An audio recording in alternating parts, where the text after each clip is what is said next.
Setelah melakukan pemeriksaan, Kejaksaan Negeri Kabupaten Nganjuk menahan dan menetapkan satu orang tersangka berinisial MS, seorang pegawai seksi pendidikan diniyah Pondok Pesantren di Kementerian Agama Kabupaten Nganjuk.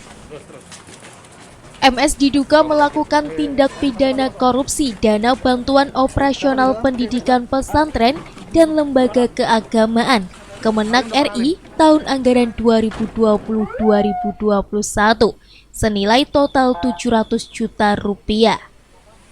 Dari hasil pemeriksaan sementara, uang tersebut terkumpul dari pungutan liar yang dilakukan kepada 50 lembaga ponpes, TPI atau Madin penerima bantuan di Kabupaten Nganjuk.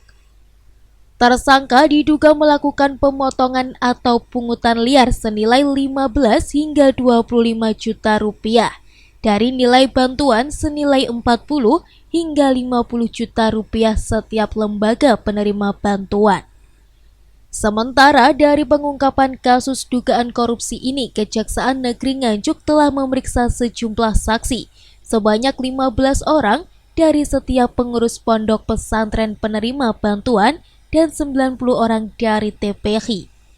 Usai menjalani pemeriksaan di Kejaksaan Negeri Nganjuk, MS terpaksa ditahan selama 20 hari ke depan di Rutan Kelas 2B Kabupaten Nganjuk. Kejaksaan Negeri Nganjuk telah melakukan proses penyidikan terkait dana bantuan operasional pesantren dan pendidikan agama Islam. Dan hari ini sebelumnya telah menerbitkan tersangka terhadap MS yang diduga melakukan pencairan melalui pemotongan dan mengambil pencairan itu tidak sampaikan kepada pondok pesantren.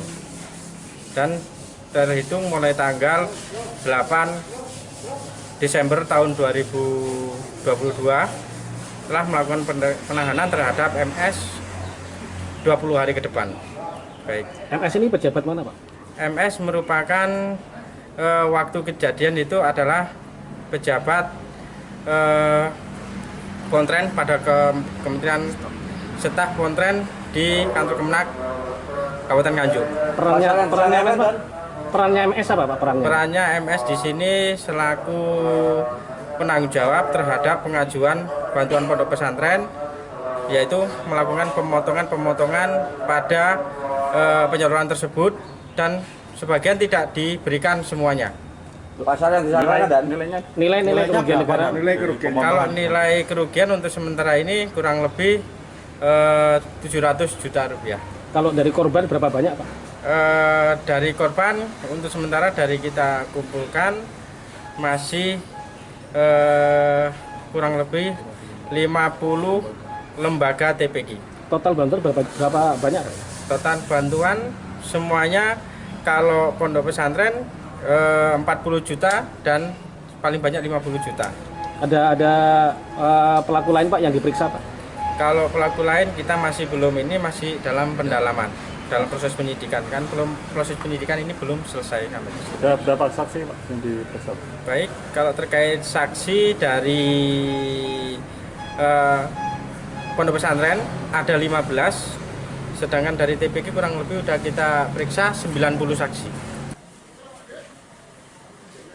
Atas perbuatannya, MS dijerat dengan pasal 2 Junto pasal 18 dan atau pasal 3 Junto pasal 18 Undang-Undang Tindak Pidana Korupsi dengan ancaman hukuman maksimal 20 tahun penjara. Dari Nganjuk, Tim Liputan TV7 News.